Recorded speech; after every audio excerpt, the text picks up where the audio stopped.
नमस्कार दोस्तों, कैसे हैं आप सब? उम्मीद करता हूँ बढ़िया होंगे। शुरू करते हैं अपनी आज की क्लास के साथ। दोस्तों, आज हम अपने उन्हीं पुराने हिस्सों के साथ फिर से आए हैं जो हमने पिछली क्लास में खत्म किया था। आज हम आपके सामने मुगल साम्राज्य का सेकंड पार्ट लेके आए हैं, जो चैप्टर 10वें का एक आखिरी हिस्सा बचा हुआ है। ठीक है, इसके साथ ही हमारे पास NIOS का जो हमारे पास चैप्टर 10 है, उसकी बुक के अंदर जितने भी मुगल साम्राज्य के बारे में जितनी विशेषताएं बताई गई है, उन सभी चीजों को हमने कवर किया है। इसके साथ साथ हमने उसके क्वेश्चंस को भी लिया है, तो आप बेफिक्र रहें। और हम सब कुछ मतलब यानी कि इस पूरे चैप्टर को यहाँ आज खत्म करेंगे। इसके साथ साथ हम क्वेश्चंस के ऊपर भी चर्चाएं करेंगे, कौन कौन से क्वेश्चंस हैं और किस तरीके से इसकी चर्चाएं की गई हैं। तो आइए स्टार्ट करते हैं। ठीक है, हम देखते हैं। और जहां पे हमने कल खत्म किया था, बिल्कुल वहीं से स्टार्टिंग होगी। अगर आपने पिछले हिस्से को नहीं देखा है तो आप जब भी जाएं और इस टॉपिक को अभी कभी खत्म करें। तो ठीक है, आइए स्टार्ट करते हैं। देखिए, कल हमने राजपूताना पढ़ा था, अफगान के बारे में पढ़ा था, यानी अशोक के जो अकबर की जो विस्तारवादी नीतियां चल रही थी, उसके अंतर्गत हमने जहां तक पढ़ लिया था, आज हम उसके आगे की चर्चा करेंगे। कल हमने पढ़ लिया था राजपूताना के बारे में, अफगान के बारे में। आज हम चर्चा करेंगे पंजाब के बारे में, और उसके आगे के जो हिस्से हैं उन सभी चीजों के ऊपर चर्चा करेंगे। ठीक है, तो हम स्टार्ट करते हैं। हम बात करते हैं पंजाब की, पंजाब और नॉर्थ वेस्ट की, यानी कि पंजाब और उत्तर पश्चिम की भारत की हम चर्चा करेंगे। ठीक है, तो हम चर्चा करते हैं। आइए, सबसे पहले बात करूं मैं आपको कि एक मिर्जा हाकिम नाम के व्यक्ति थे।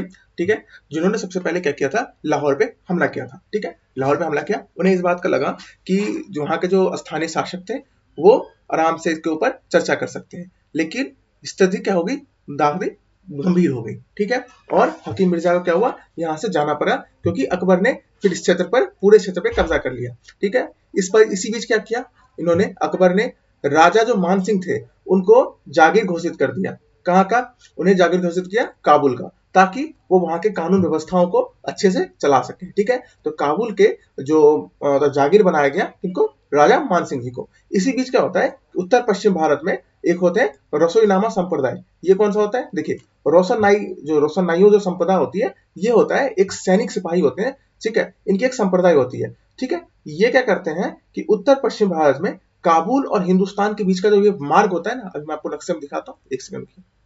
देखिए, पहले नक्शा देख लेते हैं हम। ये देखिए, यहाँ पे काबुल है, ये रहा हिंदुस्तान, इसके बीच का ये रास्ता होगा। ठीक है, ये मार्ग है जिसके माध्यम से हम लाहौर होते होते हम दिल्ली तक चलते हैं। तो इस रास्ते पर इन्होंने कब्जा कर लिया। किन्होंने, यहाँ रोशन नाइयों ने। ठीक है, ये जो संप्रदाय था इन्होंने, और ये संप्रदाय क्या था, ये संप्रदाय कुछ नहीं है, एक सैनिकों का एक गुट है। ठीक है, जिनके जो सरदार हैं, ठीक है, उनके द्वारा इस संप्रदाय के अनुयायी होते हैं, मतलब इनके जो पुत्र थे वही इस सरदार के, मतलब वो सरदार माने जाते थे, और उन्होंने इसकी, मतलब वो उसके अनुयायी थे। ठीक है, इन्होंने क्या किया, जो अकबर थे उनके ऊपर थोड़ा सा दबाव डालने की कोशिश की, और अकबर ने जब इनके ऊपर दबाव डाला, इनका नाम जैन खान था, जिनको नियुक्त किया। और इस दौरान, मतलब समझ लीजिए कि ये इतने पावरफुल संप्रदाय थे कि इनको रोकने के लिए, मतलब इन रास्ते को जब इन्होंने ब्लॉक कर दिया, तो काबुल और जो भारत के बीच का जो रास्ता था, इसको उन्होंने ब्लॉक कर दिया। इसको ब्लॉक को तोड़ने के लिए अकबर को बीरबल को भेजना पड़ा। ठीक है, और इस दौरान क्या होता है, इस संप्रदाय में बीरबल की मौत हो जाती है। ठीक है, तो इसी बीच क्या होता है, राजा टोडरमल को भेजा जाता है, जो इस संप्रदाय को नाश करते हैं, मतलब इस रास्ते को, इसको खत्म करते हैं और विद्रोह को, और फिर यहाँ पे सब कुछ साफ हो जाता है। यानी कि मान सिंह और टोडरमल मिलकर के इस संप्रदाय को यहाँ खत्म करते हैं। हालांकि इस दौरान बीरबल की मौत भी हो जाती है। ठीक है, आगे चलते हैं। 1576 में कश्मीर के ऊपर कब्जा कर लेते हैं कौन, अकबर। और इसी बीच क्या होता है, यानी बलूचिस्तान आपने देखा होगा, पाकिस्तान का ये पूर्वी हिस्सा है आज के डेट में, लेकिन उस टाइम पर हिंदुस्तान का हिस्सा हुआ करता था। तो बलूची एक कबीला थे, इनको ऊपर भी 1585 में इसके ऊपर भी अकबर का कब्जा हो जाता है। ठीक है, 1590 आते आते अकबर क्या करते हैं कि पूरे जितने भी ये पूरे क्षेत्र होता है, इसके ऊपर उनका कब्जा हो जाता है। यानी कि पूरा पश्चिम जो भारत होता है, इसके ऊपर अकबर का कब्जा हो गया। ठीक है, आगे चलते हैं, दक्कन की बात करते हैं। दक्कन जो होता है सबसे सिचुएशन कंडीशन होता है अकबर के लिए भी, और आने वाले जितने भी मुगल बादशाह होते हैं सबके लिए। ठीक है, दक्कन काफी क्रिटिकल होता है। क्यों, क्योंकि वो जगह सबके लिए नहीं होती है, क्योंकि अभी तक जहां पे इनकी लड़ाई चल रही थी वो मैदानी भाग में था। अब जहां पे इनके मैदान लड़ाई होगी वो पठारी भाग में होगा। वहां पे मैदान भी है, नदी भी है, तालाब भी है, समुद्र भी है। तो इन जगहों पर इनको बहुत सारी चुनौतियों का सामना करना पड़ेगा। यहाँ पे पहाड़ी इलाकों में भी बहुत सारी चीजें हैं, तो इनके लिए ये बहुत कठिन होगा। ठीक है, हालांकि अकबर 1590 में, देखिए अकबर बहुत ही समझदार व्यक्ति थे। इस प्रकार समझदार थे कि अकबर कहीं पे भी एक ही जगह मतलब हर जगह पे वो युद्ध शुरू नहीं करते, वो धीरे धीरे युद्ध की शुरुआत करते हैं। पहले उन्होंने सबसे पहले राजपूतानों पर हमला किया, राजपूतानों के साथ व्यवहारिक संबंध बनाए, ठीक है, उन्हें मित्रता के साथ रखा। जब वो मित्र बन गए तो उन्हीं राजपूतों को अलग अलग जगहों पर युद्ध करने के लिए भेज दिया, जागीर बना बना के, ठीक है। और क्या करते हैं कि ये सारे युद्धों के अंदर जितना भी इनका युद्ध होता है वो इकट्ठा नहीं रखते, पहले एक जगह पर ट्राई करते हैं, जब वहां पर सफलता मिल जाती है तब वो दूसरी जगह पर जाते हैं। तो अकबर इस माध्यम से काफी समझदार व्यक्ति होते हैं। जो बाकी के जो मुगल बादशाह होते हैं वो इस तरह की स्ट्रेटेजी अपना ही नहीं पाते, ठीक है। आगे चलते हैं। तो क्या होता है कि दक्कन में 1590 का जो दशक होता है उसमें होता है दक्कन में जो आंतरिक युद्ध चल रहे होते हैं, ठीक है, आंतरिक युद्ध चल रहा होता है इस दौरान। तो इस दौरान अकबर को क्या लगता है कि क्योंकि आंतरिक युद्ध चल रहा है कि सब आपस में एक दूसरे से लड़ रहे हैं, सभी राज्य एक दूसरे से भिड़ रहे हैं, तो इसमें अकबर एक अपॉर्चुनिटी खोजते हैं, इन्हें लगता है कि कुछ किया जा सकता है। तो अकबर क्या करते हैं 1551 में उपहार भेजते थे, उपहार मतलब त्योहार गिफ्ट वगैरह उनको भेजा जाता है उनको दक्कन को। दक्कन में 3 सबसे इंपॉर्टेंट होता है, अहमदनगर, बीजापुर और गोलकोंडा, ठीक है, 3 इंपॉर्टेंट। ये देखिए नक्शे में दिखाता हूँ आपको, आप नक्शे देखिए, नक्शे में आपको बता देता हूँ।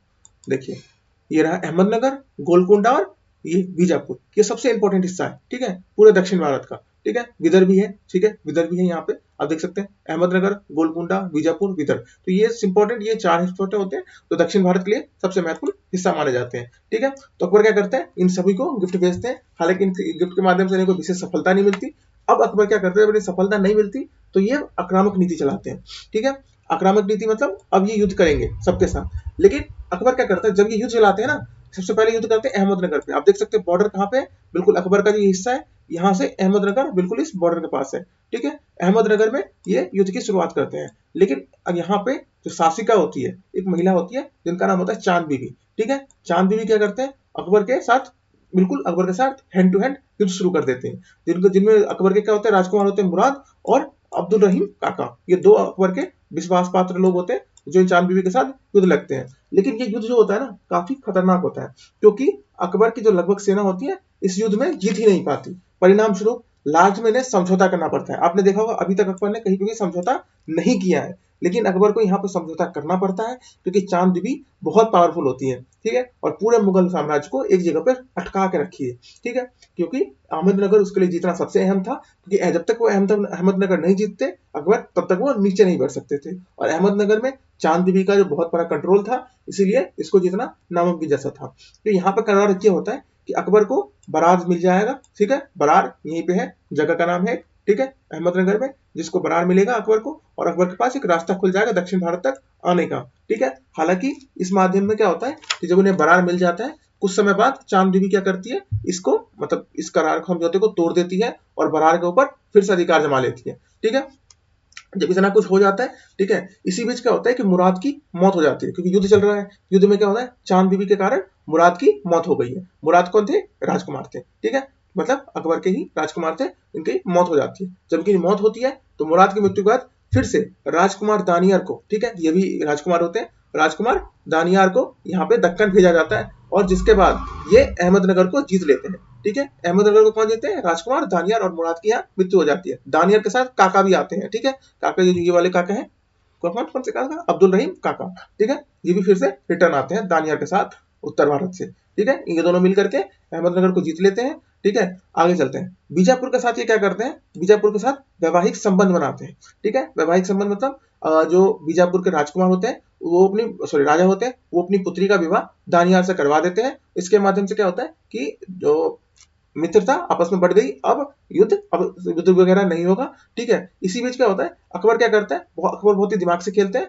और यहाँ से इनको मित्रता बनाने के साथ इनको जागीर भी ऑफर कर देते हैं, ठीक है, और इन्हें जागीर बना दिया जाता है, ठीक है। इसी बीच क्या होता है चांद बीवी की मौत हो जाती है, और अब उत्तर भारत, अब पूरे दक्कन में अकबर के मुकाबला करने के लिए कोई बचा ही नहीं, ठीक है। तो अकबर अब क्या हो गया पूरे दक्षिण भारत में अहमदनगर बीजापुर में ये अपना मतलब अपनी जो शासन होता है उसे स्थापित कर लेते हैं, ठीक है। अच्छा इसी बीच क्या होता है आपको बता बार बार मैंने बताया सेना नायक के बारे में। तो सेना नायक जो होते हैं वो मुगल अभियान में शामिल होते हैं, और उनकी जो नीतियां होती है बहुत बेहतरीन होती है, जिसके माध्यम से वो जागीर उन्हें मतलब जो सेना नायक होते हैं उन्हें जागीर बना दिया जाता है।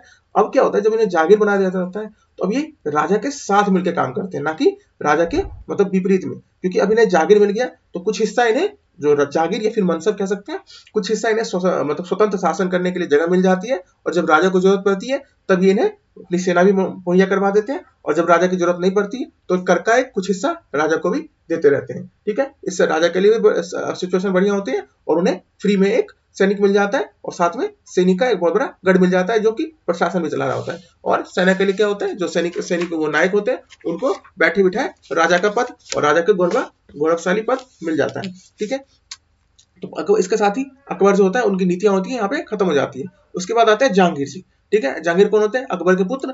ठीक है, और जहांगीर के पुत्र कौन होते हैं, वो होते हैं शाहजहां। ठीक है, तो अकबर के समान ही इनकी भी दक्कन में विस्तारवादी नीति थी। ठीक है, इनकी जहांगीर की। लेकिन इनके सामने समस्या क्या आती है, वो होते हैं खुर्रम। खुर्रम जो इनके मित्र होते हैं उनके एक बगावत शुरू हो जाता है। ठीक है, और जो अभिजात वर्ग होता है, जितना वो अकबर को समर्थन दे रहे थे उतना वो जहांगीर को समर्थन नहीं देते हैं। मतलब अभिजात वर्ग यानी कि अमीर वर्ग, और जो कुलीन वर्ग है जो सत्ता के ऊपर बैठा हुआ है, वो अब जहांगीर को इतना समर्थन नहीं देगा जितना समर्थन वो अकबर को दे रहा था।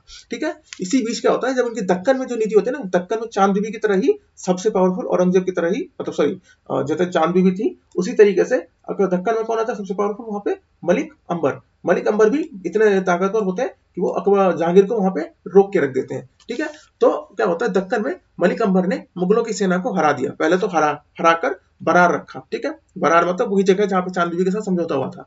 ठीक है, बालाघाट, अहमदनगर, ये इसका जो कुछ हिस्सा होता है ये वापस जीत लेता है। ठीक है, कौन, मलिक अंबर। ठीक है, शाहजहां ने मलिक अंबर के साथ मित्रता कर ली। शाहजहां कौन था, अगर जहांगीर का पुत्र, और जो मुगल शासक थे उनके साथ थोड़ा सा धोखा दिया, और इन्होंने, क्योंकि इनको लगा शाहजहां को कि जहांगीर के साथ इनकी थोड़ी विद्रोही चल रहे थे आपस में, एक दूसरे के साथ बाप बेटी की बन नहीं रही थी, तो इन्होंने क्या किया, जो जहांगीर का दुश्मन था उसके साथ इन्होंने हाथ मिला लिया, और दोनों ने मिल करके बहरानपुर, ठीक है, बहरानपुर में हमला करने की कोशिश की, लेकिन यहाँ पे दोनों असफल हो गए। ठीक है, फिर जहांगीर ने, शाहजहां ने और मलिक अंबर ने तीनों ने मिलकर समझौता किया और फिर शांति व्यवस्था स्थापित कर ली।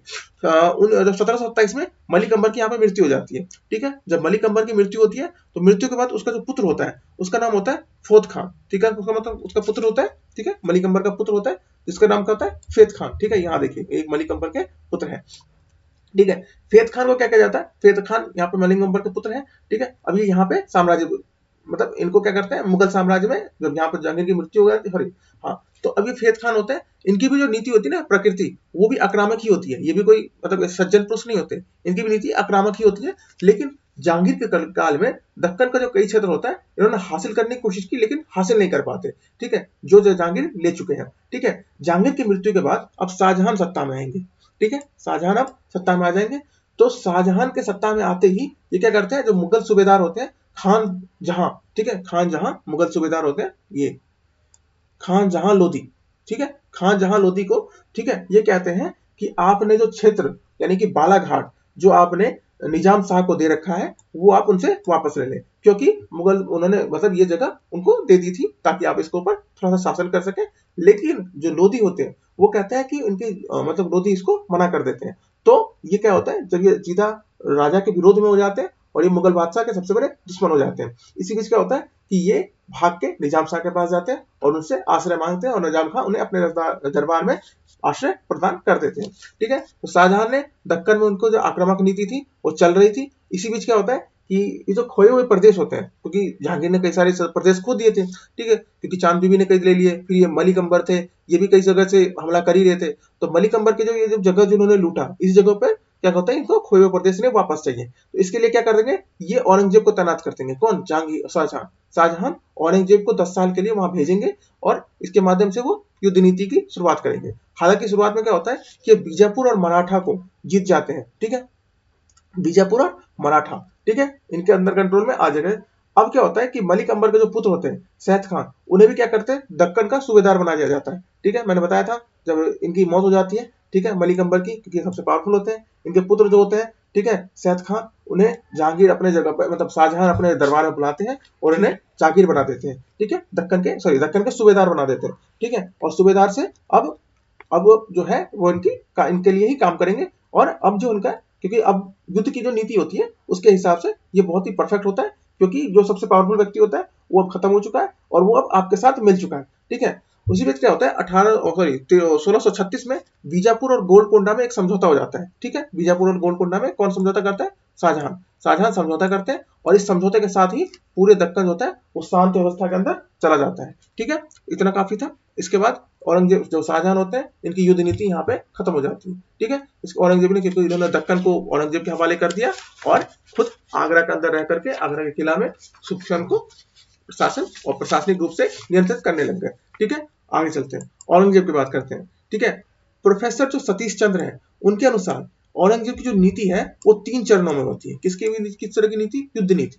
ठीक है, पहले होती है 1658 से लेके 1668 तक। ठीक है, ये बीजापुर को जोड़ने का प्रयास करते हैं, किसमें? अपने साम्राज्य में जोड़ने का प्रयास करते हैं। यहाँ पर रॉकी थोड़ी इस बात रोकी, हाँ ठीक है, तो जोड़ने का प्रयास ये करते हैं। ठीक है, लेकिन ये ऐसा करने में सफल नहीं हो पाते। दूसरी इनकी नीति होती है, जो दूसरी नीति उसमें क्या होता है, आदिल शाह की मौत हो जाती है। ठीक है, शिवाजी की जो बढ़ती शक्तियां होती है वो, और गोलकुंडा, ये इनकी सबसे बड़ी समस्याएं होती है। ठीक है, आगे चलते हैं। जबकि तीसरी नीति होती है वो इनकी मृत्यु दम तक रहती है, वो होते हैं मराठों के साथ ये युद्ध करते हैं, और दूसरा होता है अहोम के साथ ये युद्ध करते हैं, और दोनों ही युद्ध में ये जीतने के साथ ही बहुत बड़ी रूप से इनका शोषण होता है, आर्थिक रूप से राज्य बहुत गरीबी के अंदर चला जाता है। ठीक है, तो औरंगजेब की यही 3 नीतियों होती है जो प्रोफेसर सतीश चंद्र ने बताया था, और यही हमारी किताब में भी लिखा हुआ है। इसके अतिरिक्त हमें औरंगजेब के बारे में कुछ विशेष पढ़ने की जरूरत नहीं है, क्योंकि हमारे एग्जाम पॉइंट ऑफ व्यू से इंपॉर्टेंट नहीं है। वैसे तो इनके ऊपर, पूरे मुगल के ऊपर हम इतनी ग्रंथें लिखी गई है कि हम पढ़ने बैठे तो हमारा पीएचडी खत्म हो सकता है, लेकिन क्योंकि हमारे पॉइंट ऑफ व्यू से, हमारे एग्जाम के व्यू हमें पास करना है एग्जाम को, उसके पॉइंट ऑफ व्यू से बस हमें इतना ही पढ़ना है कि औरंगजेब की 3 नीतियां कौन कौन सी थी, उसमें सालों के बीच में कौन कौन से अंतर डाले गए थे। ठीक है, इन चीजों को हम पढ़ करके एग्जाम में अच्छे नंबर ला सकते हैं। ठीक है, आगे चलते हैं। तो देखिए, मुगल साम्राज्य के बारे में हमने पढ़ लिया, जितने मुगल साम्राज्य थे उनकी कौन कौन सी नीतियां थी, और लड़ाई और संधि की किस प्रकार की नीतियां थी। ठीक है, उसके ऊपर हमने चर्चाएं की है। अब हम उसके ऊपर चुनौतियां कौन कौन सी थी। ठीक है, यहाँ पर हमने जो अभी हमने मुगलों के बारे में जितनी भी लड़ाइयों की नीतियां पढ़ी, उसमें हमने ये जाना कि उनकी लड़ाइयों की नीतियों में जो नीति और संधि थी उसमें चुनौतियां किस प्रकार की थी। ठीक है, तो हम उसकी चुनौतियों को शुरू करते हैं। पहले बात करते हैं राजपूतों के साथ। राजपूतों में मेवाड़ को छोड़ करके जो ये राणा सांगा थे, ठीक है, मेवाड़ के जो से राणा सांगा, ठीक है, मेवाड़ का अगर राणा सांगा की बात करें तो मात्र मेवाड़ ही इकलौता शासक था पूरे राजपूताना में जो पूरे अकबर के समय में अकबर का मतलब अकबर के साथ नहीं जुड़ा था। बाकी सब ने वैवाहिक संबंध के माध्यमों से अकबर के साथ पूरी तरीके से शामिल हो गए थे, लेकिन मेवाड़ जो था, मेवाड़ के राणा प्रताप जी, वो इसमें शामिल हुए नहीं। महाराणा प्रताप जी और उनकी जो चित्तौड़ की जो किला था वो भी इसके साथ शामिल नहीं हुआ। लेकिन बाद में जब जहांगीर का समय आता है तो राणा अमर सिंह जी, ठीक है, ये क्या करते हैं, इसमें शामिल हो जाते हैं, इसमें मुगल शासन में। ठीक है, जैसे ये मुगल शासन में शामिल होते हैं, इसके साथ क्या होता है, इनको इनके जो पुत्र होते हैं यानी कि कर्ण सिंह जी को जागीर बना दिया जाता है, और राणा अमर सिंह जी को इन्हें चित्तौड़गढ़ का जो किला होता है वो वापस कर दिया जाता है, साथ ही मेवाड़ की पूरी संपत्ति इन्हें वापस कर दी जाती है। ठीक है, तो मेवाड़ के साथ इस प्रकार से दोस्ती हो जाती है, और दोस्ती के साथ ही पूरा राजपूताना अब इनके कंट्रोल में है, और राजपूताना की जो सैनिक हैं, जो राजपूताना के राजपूत हैं, वो अब मुगलों के खिलाफ के बजाय मुगलों के साथ ही युद्ध करते हैं। ठीक है, मुगलों के साथ मिल करके बाकी हिस्सों में, देश के अन्य हिस्सों में युद्ध करते हैं और मुगल साम्राज्य को विस्तार देते हैं। ठीक है, इसी बीच क्या होता है, जब राणा कर्ण सिंह लेकिन जब औरंगजेब का टाइम आता है, ठीक है, औरंगजेब के समय में क्या होता है कि राजपूत जो होते हैं अब मुगल शासक से उतना खफा रखते हैं, क्योंकि औरंगजेब की जो नीतियां थी ना वो इनके लिए फिट नहीं था। देखिए, औरंगजेब ने क्या किया कि सबसे पहले जो मारवाड़ का जो उत्तराधिकारी का युद्ध चल रहा था, ठीक है, उसमें इन्होंने हस्तक्षेप किया, और उत्तराधिकारी का जो अधिकार था वो उनका अपना निजी हिस्सा होता था, और वो निजी रूप से उस पर काम कर रहे थे। यानी कि जब मेवाड़ का जो शासन था उस समय जो मेवाड़ के राजा थे, हाँ, मारवाड़ के जो राजा थे, ठीक है, इन्होंने क्या किया था, जब इनकी अचानक से मौत हो गई, ठीक है, मौत के बाद क्या हुआ, जो इनकी पत्नी थी वो पेट से थी, यानी कि उसकी पत्नी प्रेग्नेंट थी। तो उन्होंने कहा कि क्योंकि अब राजा है नहीं, लेकिन जो बड़े बुजुर्ग थे उन्होंने कहा कोई बात नहीं, हम राजा के रूप में इन्हें स्वीकार कर लेते हैं, और जब ये 18 वर्ष के हो जाएंगे तब ये राजा बन जाएंगे। लेकिन शुरुआती कक्ष में हमने महिलाओं के जरिए उनकी जो पुरानी सभ्यता थी, पुरानी परंपरा थी कि राजमाता का कॉन्सेप्ट होगा जिसके माध्यम से शासन चलाया जाता है, लेकिन अकबर ने इसे हटा दिया और उस राज्य पे कब्जा कर लिया। ठीक है, दूसरा अकबर ने कब्जा किया जोधपुर पे, पहला था मारवाड़ पे, दूसरा जोधपुर पे। दोनों के हमले के कारण, दोनों को जोड़ने के कारण पूरे जो राजपूताना था वो अब अकबर के खिलाफ हो गया, औरंगजेब के खिलाफ हो गया। दूसरा, औरंगजेब की जो नीतियां थी वो भी इनके विरुद्ध थी, क्योंकि वो राजपूतानों को जो उनके जो जो उनके पुराने जो जागीर थे उनसे उन्हें वापस लिया जा रहा था, इसलिए राजपूताना धीरे धीरे औरंगजेब से अलग हो जाते हैं। ठीक है, दूसरा सबसे इंपॉर्टेंट हिस्सा होता है दक्कन का। ठीक है, अकबर के टाइम पे मलिक अंबर की चुनौतियां थी। ठीक है, दूसरी बात क्या होता है कि शाहजहां के समय पे शाहजहां का जो समय आता है उसमें अहमदनगर, बीजापुर, गोलकुंडा, ठीक है, मैं आपको बताता हूँ, ठीक है, अहमदनगर, बीजापुर और गोलकुंडा, ठीक है, इनके साथ एक अलग से समस्या चल रही होती है, ठीक है,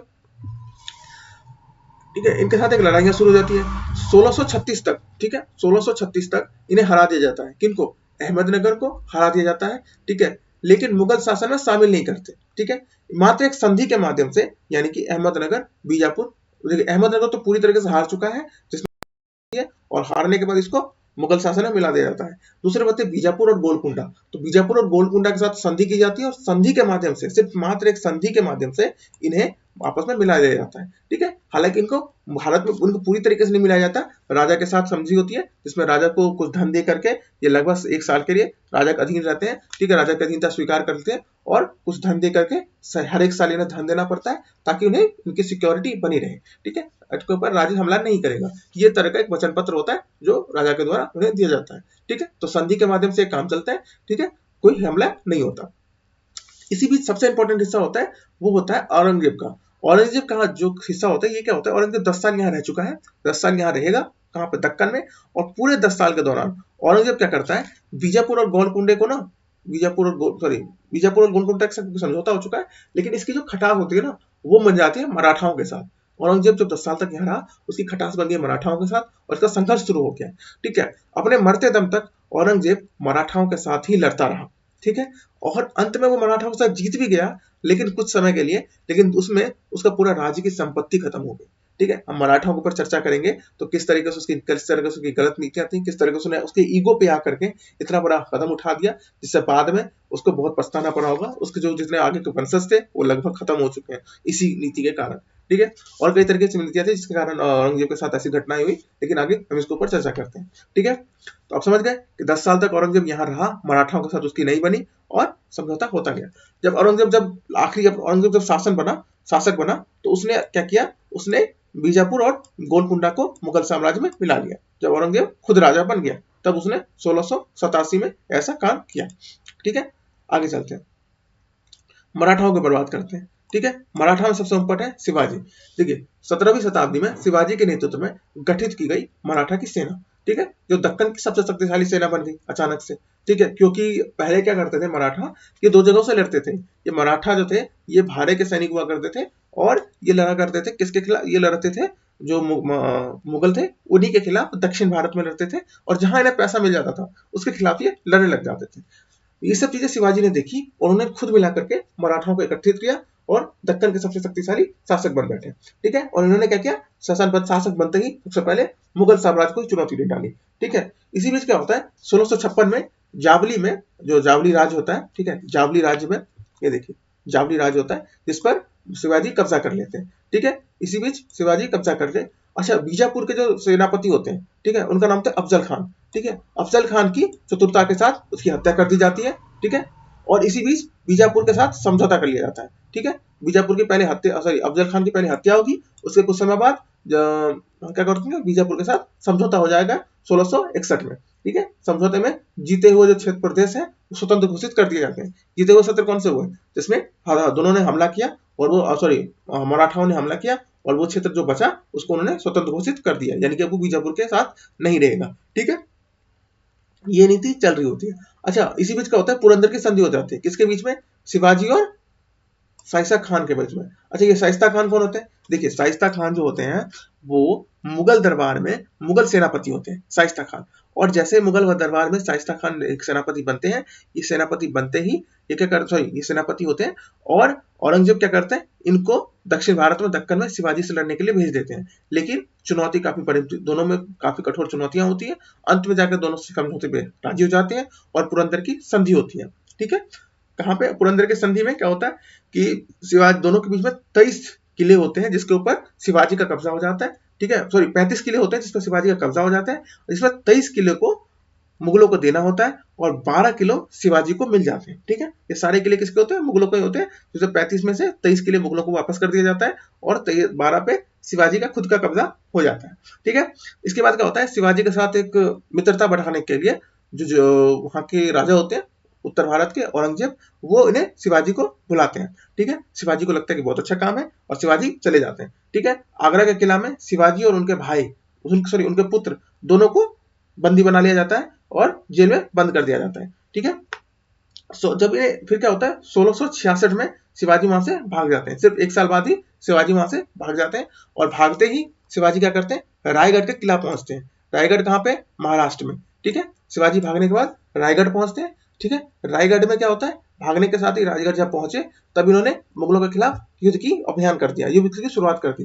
ठीक है, 1674 में इनका राज्याभिषेक होता है और इन्हें छत्रपति की उपाधि दी जाती है। ठीक है, यानी कि अब ये राजा बन गए, इन्हें छत्रपति की उपाधि दी जाएगी और 1680 में जाके इनकी मृत्यु हो जाती है। किनकी, शिवाजी की। मात्र 6 साल के ये राजा बनते हैं और पूरे दक्षिण भारत पे अपना लगभग इनका आधिपत्य स्थापित हो जाता है। हालांकि पूरे दक्षिण भारत पे ये कब्जा नहीं करते, लेकिन इनका जो मुख्य लक्ष्य होता है उस पर ये पूरी तरीके से कायम होते हैं। ठीक है, उसके बाद क्या होता है, उनके पुत्र जो होते हैं संभाजी, इन्हें शासन दे दिया जाता है। ठीक है, हालांकि संभाजी को वहां के जो कुछ अभिजात वर्ग होते हैं वो समर्थन नहीं करते। वो किसको करते हैं, उन्हीं के दूसरे पुत्र राजा राम को। ठीक है, संभाजी की फिर अचानक से मौत हो जाती है, औरंगजेब के द्वारा इनकी मृत्यु कर दी जाती है, इनकी हत्या कर दी जाती है। ठीक है, बहुत बुरी तरीके से इन्हें पकड़ा जाता है और उसके बाद इनको काफी टॉर्चर के साथ हत्या कर दी जाती है। किसकी, संभाजी की। संभाजी के बाद इनके छोटे भाई जो होते हैं राजा राम, इनको साथ सत्ता आ जाती है। ठीक है, इनके पास सत्ता आ गई, किसके पास, इनके छोटे भाई हैं उनके पास। इस पूरे प्रोसेस में यानी कि संभाजी के और जो राजा राम होते हैं, क्योंकि राजा राम को बाकी सारे नेता भी समर्थन दे रहे होते हैं, लेकिन राजा राम की बहुत जल्दी मृत्यु हो जाती है। ठीक है, और एक आंतरिक लड़ाई शुरू हो जाती है। ठीक है, किसके किसके बीच में, एक होती है ताराबाई के बीच में, क्योंकि ताराबाई कौन होती है, राजा रामभारा के बाद जो उनका पुत्र होता है जिसका नाम होता है शिवाजी तृतीय। ठीक है, और जिसका लालन पालन ताराबाई करती है। तो ताराबाई के बीच में और जो यहाँ पे संभाजी के पुत्र होते हैं साहू जी, इनके मध्य में युद्ध, एक युद्ध नहीं होता, मतलब एक आंतरिक लड़ाई चल रही होती है। ठीक है, इसी लड़ाई के बीच जो पेशवा होते हैं, पेशवा यानी कि प्रधान सेवक, जिसको हम प्रधानमंत्री भी कहते हैं, पेशवा बाजीराव विश्वनाथ। ठीक है, ये बोलते हैं कि अब सत्ता पर हम कब्जा करेंगे, आप लोग सिर्फ हमारे नाम मात्र के राजा बचोगे। ठीक है, क्योंकि सारी शक्ति भी इन्हीं के पास में थी और इन्होंने ऐसा ही किया। इन्होंने फिर पेशवा नाम की प्रथा शुरू कर दी, यानी कि अभी तक जो शिवाजी थे वो छत्रपति थे, यानी कि राजा थे, उनके पास ही सारी शक्तियां होती थी। इस शक्तियों को कमजोर करके पेशवा बाजीराव जो विश्वनाथ थे, इन्होंने इसको हत्या लिया और इनको बस नाम मात्र की सत्ता दे दी। और अंत में, क्योंकि ये पूरा ही राज्य आंतरिक समस्याओं से गुजर रहा था और ऐसा करना भी कुछ इतिहासकार कहते हैं कि जरूरत पड़ गई थी, नहीं तो राज दरबार आपस में ही भिड़ जाता है। ठीक है, बाद में इसी में योग्यता के ऊपर चर्चा ही होती है और योग्यता के अनुसार बाद के पेशवा बनाए जाते हैं। हाँ, ठीक है, योग्यता में भी ज्यादातर वंशानुगत होता है, लेकिन वंशानुगत के साथ साथ योग्यता भी प्राथमिकता दी जाती है। ठीक है, तो पेशवा का पद सबसे शक्तिशाली पद बन जाता है। ठीक है, आगे चलते हैं। तो मराठाओं का इतिहास इतना ही था हमारी किताब में, हमें इतना ही पढ़ना था, इसको हम खत्म करते हैं। देखिए ये पूरा इंग्लिश वर्जन है, आप इसको चाहें तो पढ़ सकते हैं, वीडियो को पॉज करके आगे चलते हैं। हम बात करते हैं अब उत्तर पश्चिम भारत की। ठीक है, उत्तर पश्चिम भारत किस तरीके से चुनौती दे रहा था। देखिए, एक था काबुल, ठीक है, दूसरे थे काजन और तीसरा था कंधार। ये तीनों जगह है। देखिए मैं आपको जगह में दिखाता हूँ कौन से कहाँ पे। देखिए, काबुल ये रहा, कंधार ये रहा, ठीक है, ये कश्मीर ये रहा, लाहौर ये रहा, मुल्तान ये रहा, मुल्तान भी उसमें आता था पंजाब में, भट्टा ये रहा। ठीक है, ये सारी जगह हैं जिसपे ऊपर हमला कर दिया गया था। बलूच ये रहा, ठीक है, आप देख सकते हैं बलूच में पठान कबीले, ठीक है, ये इसी जगह पे होते हैं। ये पूरा हमारा प्यारा भारत का हिस्सा है। ठीक है, समझ गए, इन सभी जगहों पे कब्जा चल रहा है। ठीक है, काबुल, गजनी, कंधार अकबर के बहुत बिखरे हुए सीमांत प्रदेश हैं। ठीक है, मैंने दिखा दिया कौन से कहाँ पे बिखरे हुए हैं, सबके सब इकट्ठे नहीं है। ठीक है, इस सभी शब्दों पे, सभी जगहों पे अब क्या होता है कि अकबर कब्जा करने की नीति बनाता है। ठीक है, 1595 में अकबर क्या करता है, कंधार के ऊपर कब्जा कर लेता है। ठीक है, 1622 में शाह अब्बास प्रथम, ये देखिए ये व्यक्ति शाह अब्बास प्रथम जी, ठीक है, इन्होंने क्या किया कि फिर से जो ये कंधार था इसको जीत लिया। ठीक है, अकबर ने बहुत मुश्किल से कंधार जीता था। ठीक है, अब इस व्यक्ति ने कंधार जीत लिया है। ठीक है, इसके साथ जीतने के साथ क्या होता है, बहुत जल्दी शाहजहां फिर से इसके ऊपर कब्जा कर लेता है। किसके ऊपर, कंधार के ऊपर। ठीक है, लेकिन फिर पारसियों ने 1649 में जाकर के पारसियों ने इसका फिर से कब्जा कर लिया। ठीक है, यानी कि ये कंधार जो था कब्जे का खेल। ठीक है, लेकिन इसी बीच कंधार पर किसका कब्जा हो गया, पारसियों का। ठीक है, ये तरह समझ गए, आगे चलते हैं। देखिए क्या होता है कि इन सभी प्रोसेस में आप एक चीज नोटिस करेंगे, ठीक है, जहां अकबर जो होता है वो प्रादेशिक विस्तार की नीतियां बनाता है। ठीक है, प्रादेशिक जो प्रदेश होते हैं उसके वहां पर वो विस्तार की नीति बनाता है। लेकिन वहीं जो बाकी के जो औरंगजेब जैसे जो राजा होते हैं वो भी इसी नीति पे कायम होते हैं, लेकिन वो अपने ईगो को बीच में ले आते हैं। अकबर ईगो को बीच में नहीं लाता है, वो पूरे मराठाओं को जीतता है, पूरे मराठवाड़ा को पूरे राजस्थान को जीतता है, पूरे राजपूताना को जीतता है, लेकिन उसके अंदर ईगो नहीं होती। इसके माध्यम से क्या होता है कि वो सभी जितने भी राजपूताना होते हैं उसके कब्जा होने के बाद भी सभी राजपूताना खुश रहते हैं। क्यों? क्योंकि सभी को अपनी अपनी जागीर मिल चुकी है, सभी को लड़ने के लिए उसके स्थान मिल चुका है, सभी को ऊंचा ऊंचा पद मिल चुका है। ठीक है, सभी के साथ अकबर के वैवाहिक या फिर किसी और प्रकार के सामाजिक संबंध बने हुए हैं। ठीक है, इसी माध्यम से क्या होता है कि सभी राजपूताना औरंगजेब अकबर के साथ मिले होते हैं। लेकिन जो अकबर औरंगजेब होता है, इसके अंदर एक ईगो आ चुका है, और जैसे ही शिवाजी इसके दरबार में पहुंचते हैं, ये शिवाजी को बंदी बना करके अपनी सबसे बड़ी गलती कर देता है। ठीक है, बाद में औरंगजेब क्या करता है, जब दक्कन की तरफ आता है तो इसके लिए सबसे बड़ी चुनौती साबित हो जाते हैं शिवाजी। ठीक है, इसके साथ ही शिवाजी क्या करते हैं, पूरे राज्य के हिस्सों में इसके लिए न केवल बुनियादी समस्या बनते हैं, बल्कि औरंगजेब जब अपनी नीतियों के माध्यम से इस पूरे हिस्से पे कब्जा करने की कोशिश करता है, इनफैक्ट वो कब्जा कर भी लेता है, लेकिन जब तक वो इस चीज को कब्जा कर लेता है, इसमें उसे भारी भरकम धन की हानि होती है। ठीक है, उसके काफी भारी सैनिक मारे जाते हैं, उसके काफी योग्य से पुत्र मारे जाते हैं। ठीक है, इस पूरे प्रोसेस के अंदर औरंगजेब की बहुत बड़ी नुकसान होती है, और इस पूरे नुकसान को भरपाई आगे की जो मुगल सैनिक होते हैं, आगे का जो मुगल साम्राज्य होता है, वो कभी नहीं कर पाता है, क्योंकि औरंगजेब की मृत्यु के बाद ही पूरा साम्राज्य अचानक से बिखर जाता है। ठीक है, अलग आंतरिक युद्ध के साथ साथ बाहरी युद्ध भी होने लगते हैं। ठीक है, और इसके बाद औरंगजेब की जितनी भी सेना होती है, पूरा मुगल बादशाह एक समय पर जाके पूरी तरीके से खत्म हो जाता है। ठीक है, तो आज के लिए इतना ही था। ठीक है, हम इसके कुछ क्वेश्चंस के ऊपर चर्चा करते हैं। अब मैं बताता हूँ, देखिए बाबर के अधीन, इस क्वेश्चंस को आप करें, ये क्वेश्चंस आप ही की किताब से लिया गया है, सिर्फ 5 ही क्वेश्चंस थे इस चैप्टर के अंदर, हमने सिर्फ 5 ही क्वेश्चंस को लिया है। लेकिन मैं आपको एक्सप्लेन करता हूँ। देखिए, बाबर के अधीन भारत में मुगल शासन की स्थापना की प्रारंभिक स्थितियों की उल्लेख कीजिए। मैंने बाबर के बारे में आपको सब कुछ चर्चा की थी कि बाबर की प्रारंभिक स्थितियों में कौन कौन से थे, वो किस तरीके से राणा सांगा के साथ युद्ध लगता है, किस तरीके से वो पहले तो किस तरीके से काबुल से भारत आता है, पृथ्वी हाँ, पानीपत के प्रथम युद्ध में वो भारत में अपना युद्ध लड़ता है, इब्राहिम लोदी को हराता है और मुगल बादशाह की सत्ता की स्थापना करता है। फिर किस तरीके से राणा सांगा के साथ वो युद्ध लड़ता है, और भी किस तरह की चीजें होती है जो वो उस तरह का उस प्रोसेस में करता है। ठीक है, अकबर की सहायक सैनिक कौन थे? जाहिर सी बात है, मनसब थे। ठीक है, और उनके बारे में चर्चा की बताइए, अकबर ने प्रारंभ की राजनीतिक शक्तियां कौन कौन सी थी। ठीक है, अकबर के दक्कन में मुगलों की सर्वोच्चता उसने कैसे स्थापित की, इसके ऊपर चर्चा करना है। ठीक है, मैंने समझा दिया अभी भी थोड़ी देर पहले मुगलों के बारे में समझाया था। राजपूताना के साथ औरंगजेब की किस प्रकार की नीतियां थी, मैंने बता दिया था कि जोधपुर और मारवाड़ के साथ जो उसने किया, उसके साथ ही और जो उनके जो राजपूत जो उनको पुराने पद भी नहीं दिए गए, इसी कारण उसकी अलग समस्याएं बन गई थी। ठीक है, औरंगजेब की जो मराठाओं के साथ नीतियां थी, वो भी अलग तरह की किस तरीके से थी, शत्रुतापूर्वक, उसके ऊपर भी चर्चा करना है। तो ये पांचों